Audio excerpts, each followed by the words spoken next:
Esto es Teoría del Poder. La Organización de Naciones Unidas proviene del Renacimiento, la idea de una comunidad jurídica internacional destinada a garantizar la paz permanente y la cooperación leal entre estados.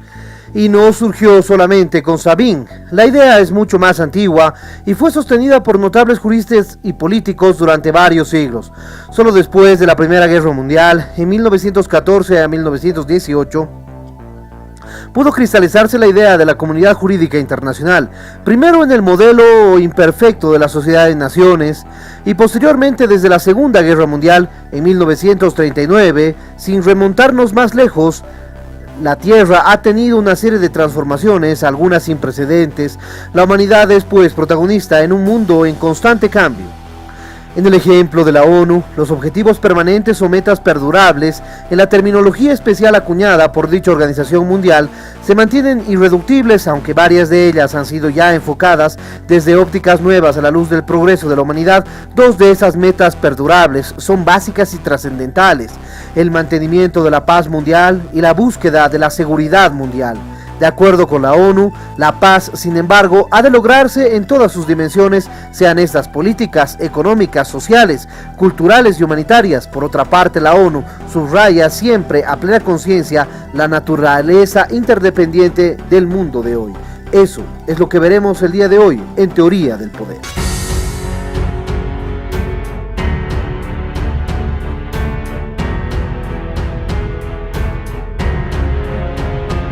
El poder y la libertad, los principios y anhelos humanos que han marcado la historia y marcarán el futuro de la humanidad.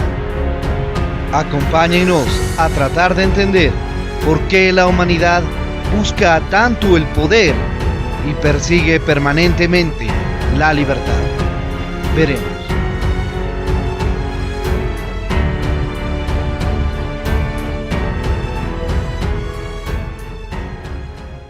Los orígenes de la ONU. Al fracasar el modelo imperfecto de la Sociedad de Naciones, disuelta por su incapacidad de lograr la paz debido a la realización de la Segunda Guerra Mundial, y muy especialmente a las grandes potencias aliadas que resolvieron mantener para después de dicha guerra los lazos de cooperación internacional y dieron lugar a varias conferencias y declaraciones que constituyen los antecedentes inmediatos de la creación de la ONU.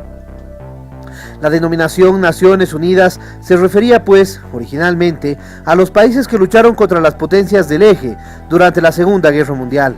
Dicha denominación fue concebida por el presidente norteamericano Franklin Delano Roosevelt en enero de 1942, cuando los representantes de 26 estados se comprometieron en nombre de sus gobiernos a mantenerse unidos en la lucha contra el eje. Para efectos didácticos, podemos anotar cronológicamente los siguientes acontecimientos que precedieron la fundación de la ONU. 5 de enero de 1941, las 4 libertades de Roosevelt. De la palabra y de expresión en cualquier parte del mundo, de libertad de culto, libertad de vivir libre de la necesidad, seguridad económica y libertad de vivir sin temor. Son las 4 libertades de Roosevelt. El 12 de junio de 1941, la Declaración Interaliada. El 14 de agosto de 1941, en Bahía Argentia, la Carta del Atlántico. Se trata de una declaración política conjunta de Estados Unidos y el Reino Unido sobre los fines de guerra que fueron el no engrandecimiento territorial, derecho de los pueblos de elegir su gobierno, colaboración económica, seguridad dentro de las fronteras, libertad de navegación y el abandono del uso de la fuerza. Posteriormente, el 1 de enero de 1942, la Declaración de las Naciones Unidas en Washington fue suscrita por 26 estados, a los que hasta 1945 se sumaron otros 21. Confirma la Carta del Atlántico, pone todos los recursos militares contra el eje y se compromete a no celebrar el armisticio o la paz por separado con cualquier país del eje. Declaración de Moscú. 1 de noviembre de 1943. Estados Unidos, el Reino Unido, la Unión Soviética y China deciden continuar su colaboración para después de la guerra y asimismo resuelven establecer una organización mundial para mantener la paz y la seguridad internacionales.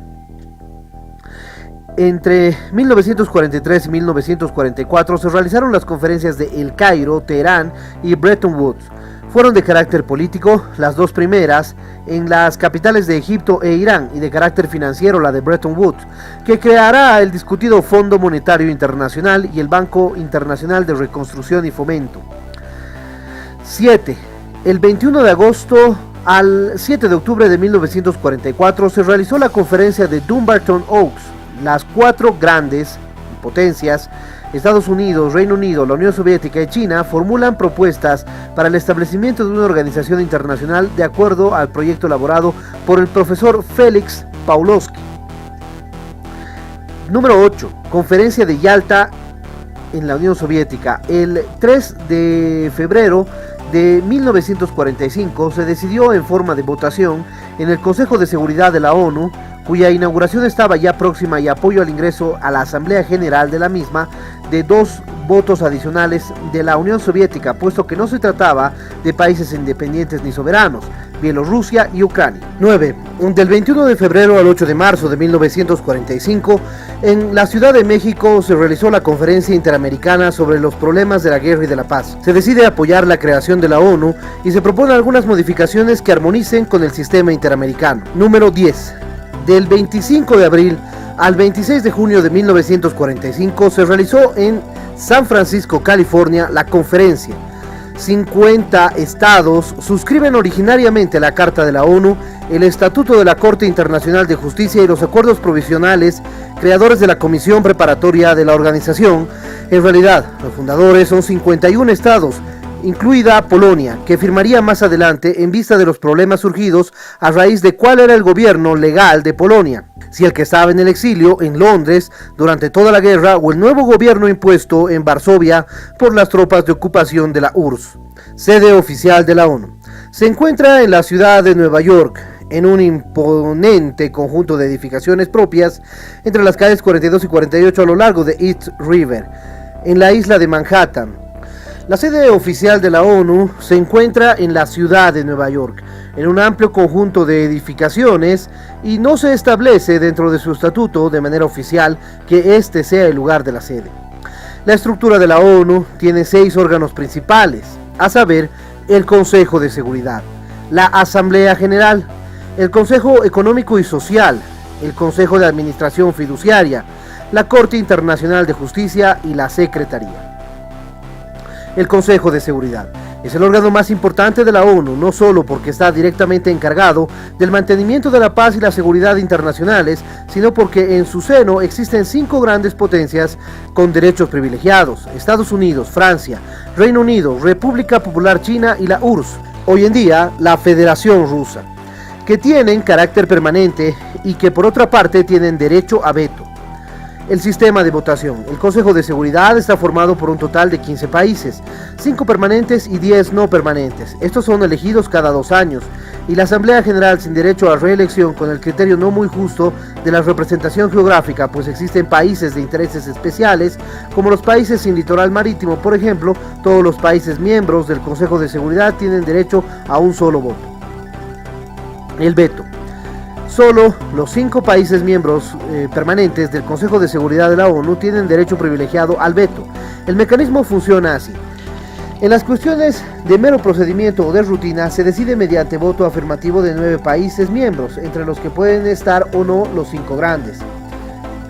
Segundo, las decisiones sobre las cuestiones de fondo se deciden asimismo con el voto afirmativo de 9 países miembros, pero entre estos tienen que estar obligatoriamente los 5 países miembros permanentes del Consejo de Seguridad. Así, cualquiera de estos países privilegiados puede vetar una resolución calificada como de fondo. El contraveto. Sin embargo, los países miembros no permanentes, por su parte, pueden producir la figura del contraveto a los intereses de los grandes países, al no integrar el número de votos necesarios para otorgar la mayoría de 9 países en 15, que es el total de los componentes del Consejo de Seguridad de la ONU. El doble veto resultaría de la facultad atribuida al mismo Consejo de Seguridad para determinar preliminarmente si un asunto es de procedimiento o es de fondo. Esa decisión es considerada importante, pudiendo surgir así la figura del doble veto. La ausencia de un miembro permanente. La ONU considera que la ausencia de un miembro permanente del Consejo de Seguridad no equivale a un veto. El primer ejemplo surgió cuando la Unión Soviética se retiró voluntariamente de la sala de sesiones en el Consejo de Seguridad, cuando este analizaba el mantenimiento de las tropas en Irán.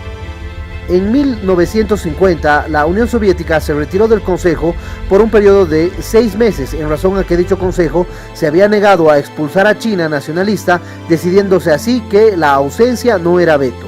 En marzo de ese año, el Consejo decidió la desmilitarización de Cachemira. En junio de 1950, el Consejo de Seguridad de la ONU aprobó la resolución ordenando el cese de hostilidades en Corea y recomendaba que los miembros de la ONU presenten ayuda a las tropas de Corea del Sur. Los Estados miembros, cuantitativamente es el principal órgano deliberativo de la ONU y tiene legítimo derecho de discutir y analizar todos los asuntos contemplados dentro de la Carta.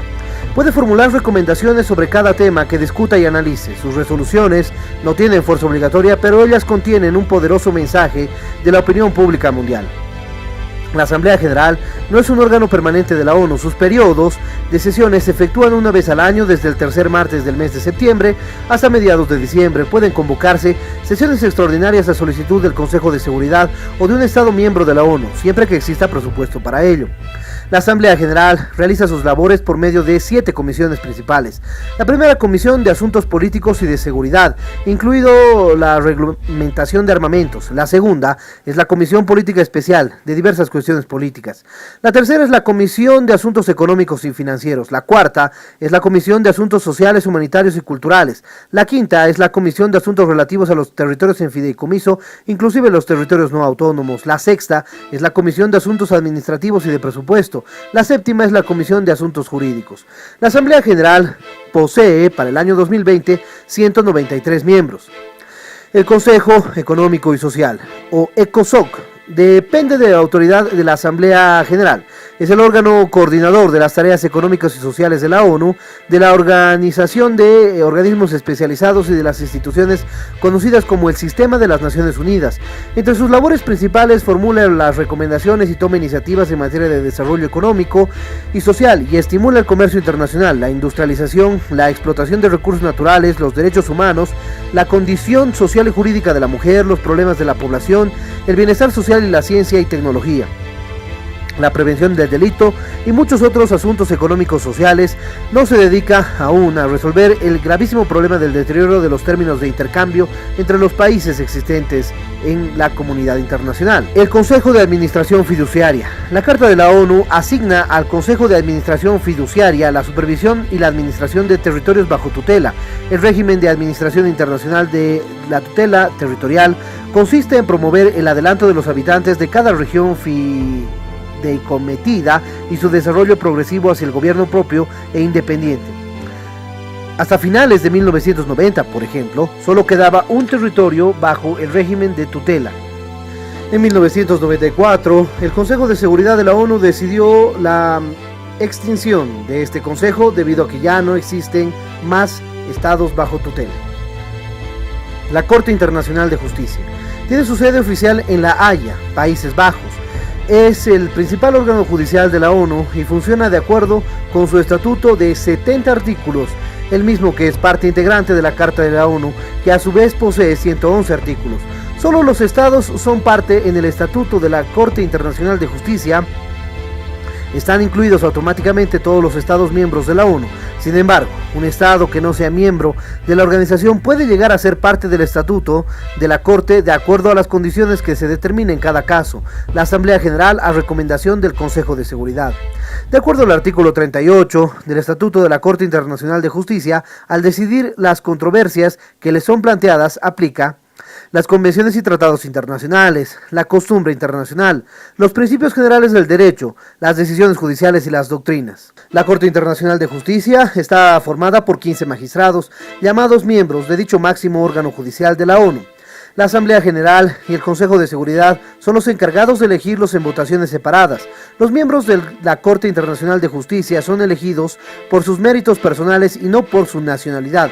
La Corte Internacional de Justicia trata de que estén representados los principales sistemas jurídicos del mundo. No pueden ejercer funciones de 2 miembros en una misma nacionalidad. Cada miembro recibe un mandato de 9 años y puede ser reelegido. La Secretaría de la ONU. Básicamente es el órgano permanente encargado de la Administración General de la ONU. Presta sus servicios a los otros órganos y oficinas de información en el exterior, administra los programas de cooperación, etc. Dirige el secretario general con mandato de 5 años. El secretario es elegido por la Asamblea General a recomendación del Consejo de Seguridad. El primer secretario de la ONU fue el noruego Thorbjørn Lie, a quien sucedieron el sueco Dag Hammarskjöld. El presupuesto de la ONU. El presupuesto ordinario de la ONU alcanza a más de 2.500 millones de dólares anuales. Las contribuciones de los Estados miembros constituyen la fuente principal del presupuesto ordinario. Existe una escala de cuotas determinada por la Asamblea General. Los Estados Unidos aportan con 25% y es el máximo permitido. La Federación Rusa en este momento aporta con el 10% y el mínimo para poder ser parte es el 0,01%. El mantenimiento de la paz. En el preámbulo de la Carta de la ONU se lee este mensaje vibrante en favor de la paz mundial. Nosotros, los pueblos de las Naciones Unidas, resueltos a preservar las generaciones venideras del flagelo de la guerra que 2 veces durante nuestra vida ha infligido a la humanidad sufrimientos indecibles. El artículo 1 de la Carta señala que los propósitos de las Naciones Unidas son mantener la paz y la seguridad internacionales. Otras funciones de la ONU. En la gigantesca obra que va haciendo la ONU, deben subrayarse los asuntos referentes del desarme mundial, que choca contra intereses creados por algunos países, algunas estrategias mundiales. También el aporte que hacen a través de la UNICEF a la cultura, a la protección de la niñez y diferentes otros aspectos. La Carta de la ONU no se refiere a su personalidad internacional. No es la ONU un superestado, como tampoco una confederación de estados, como interpretan algunos autores. La Carta de la ONU fue suscrita el 26 de junio de 1945 en la ciudad de San Francisco, California, y determina que es una organización internacional. Es decir, es una organización internacional con personalidad jurídica propia, pero no se puede equiparar a un estado, no tiene esas características. Bueno, ese fue el análisis de la Organización de Naciones Unidas y un poco de su historia. Si les pareció interesante este video, no se olviden de dejarle me gusta. De igual manera, suscríbanse al canal y activen la campanita para poder recibir nuestras notificaciones. Déjenos su comentario para poder realizar un debate permanente sobre este tema, y en ese sentido estaremos pronto con un nuevo video aquí en Teoría del Poder.